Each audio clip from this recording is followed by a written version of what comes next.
сәлеметсіздер ме, құрметті оқушылар? Бұл қарапайым математика және сіздермен бірге Мейірбек Жоламан. Бүгін біз нөмірі 14-ші сабағымызды бастаймыз. Бір таңбалы сандарды разрядтан аттап қосу кестесі. Сен бір таңбалы сандарды қосу кестесін құруды үйренесің. Бірінші есеп А нұсқасы. Бос ұяшықтарға тиісті санды қой.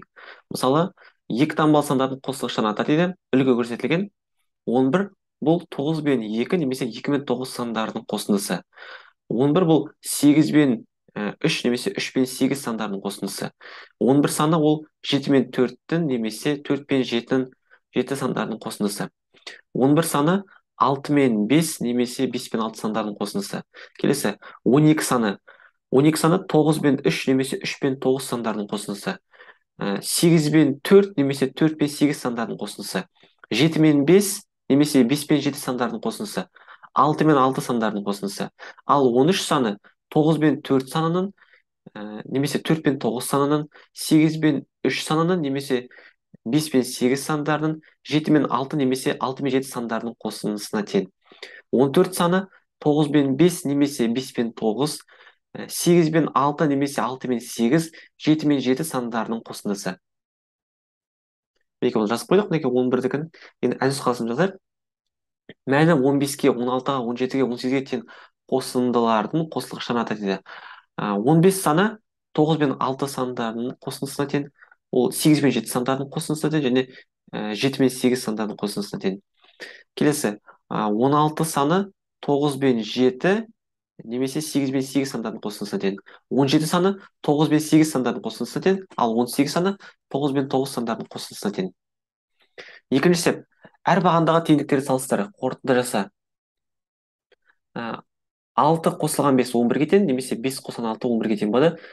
Бұл екі өрнегіміз тең болады. 9 бен 3-ті қосқан кезде, ол 3 бен 9 сандарының қосылса тең болады. 12 12-ге тең, екі жаға тең. 7-ге 6 қосқанда 13 болады. 6 қосылған 7 13-ге тең, екі жаға тең. 8 бен 6 сандарының қосындысы 6 мен 8 сандарының қосындысына тең болады. Келесі, қорытынды жаса дейді.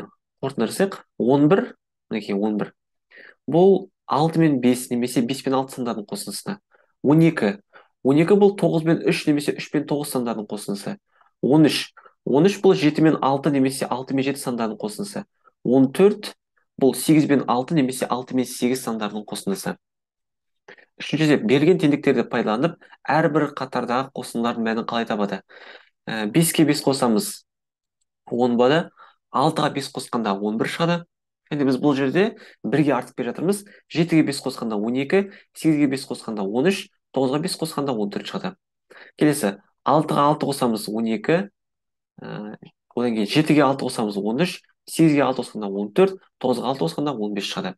Одан кейін бізде 7 қосқан 7 деген бар. 7-ге 7 қосқанда 14 болады. 8-ге 7 қосқанда 15, 9-ға 7 қосқанда 16 болады. Келесі, 8 қосқан 8 16-ға тең, 9-ға 8 қосқанда 17 шығады. Төртінші есеп, 11, 12, 13 сандарының қосылғыштарының біреуі 4 болатын екі бір таңбалы сандардың қосындысы түрінде жаз. 11 саны 4 пен 7 санының, 4 пен 8 санының, 12 саны 4 пен 8 санының қосындысы тең, 13 саны 4 пен 9 сандарының қосындысы тең. Бесінші есеп, диаграмма бойынша сұрақтарға жауап бер.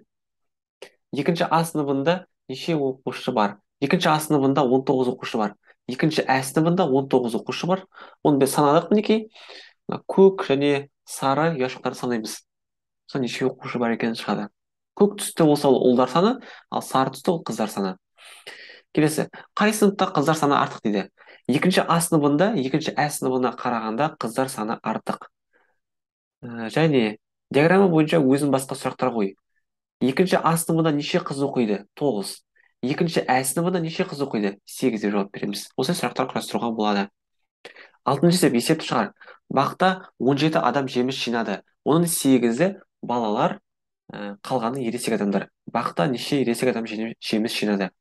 Балалар 8 адам, ересектер қанша адам екені белгісіз, барлығы 17 адам. 17-ден 8 айтамыз, 8-ді 7 және 1 деп жазамыз.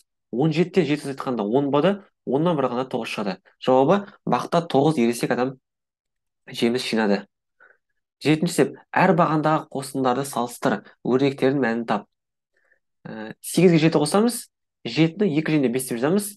Сегізге екі қосқанда 10 болады, онға бес қосқанда 15 шығады. Жеті қосылған сегіз. Сегізді үш және бес деп жазамыз. Жетіге үш қосқанда 10 болады, онға бес қосқанда 15 шығады. Олай болса, сегіз қосылған жеті, ол жеті қосылған сегізге тең болады.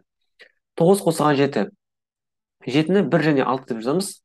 Тоғызға бір қосқанда 10 болады, онға алты қосқанда 16 шығады. Келесі, жеті қосылған тоғыз. Тоғызды үш және алты деп жазамыз. Жетіге үш қосқанда 10 болады, онға алты қосқанда 16 шығады. Олай болса, тоғыз қосылған жеті, жеті қосылған тоғызға тең болады. Келесі, тоғыз қосылған сегіз. Сегіз дегенді бір мен жеті деп жазамыз, бір және жеті деп жазамыз. Тоғызға бір қосқанда 10 болады, онға жеті қосқанда 17 шығады. Сегіз қосылған тоғыз. Тоғызды екі және жеті деп жазамыз. Сегізге екі қосқанда бізде 10 болады, онға жеті қосқанда 17 шығады. Тоғызға сегіз, тоғыз бен сегіздің қосындысы, сегіз бен тоғыз сандардың қосындысына тең болады. Сегіз қосылған бес. Бесті екі және үш деп жазамыз. Сегізге екі қосқанда 10 болады, онға үш қосқанда 13 болады. Бес қосылған сегіз. Сегізді бес және үш деп жазамыз. Беске бес қосқанда 10 болады, онға үш қосқанда 13 болады. Олай болса, сегіз бен бестің қосындысы бес пен сегіз сандардың қосындысына тең болады. Сегізінші есеп, өрнектер мәнін өз суретімен орналастырып, мақалды оқы. Осы мақалдың мағынасын қалай түсінесің? Тоғыз қосылған сегіз. Сегізді бір және жеті деп жазамыз. Тоғызға бір қосқанда 10 болады, онға жеті қосқанда 17 шығады. Алты қосылған сегіз. Сегізді төрт және төрт деп жазамыз. Алтыға төрт қосқанда 10 болады, онға төрт қосқанда 14 шығады.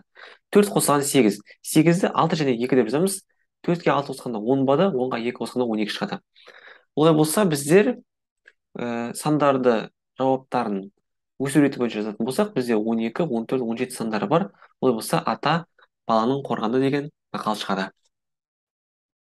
Осымен, құрметті оқушылар, біздер бүгінгі сабағымызды аяқтаймыз. Сіздермен бірге болған Мейірбек Жоламан. Келесі сабақта кездескенше.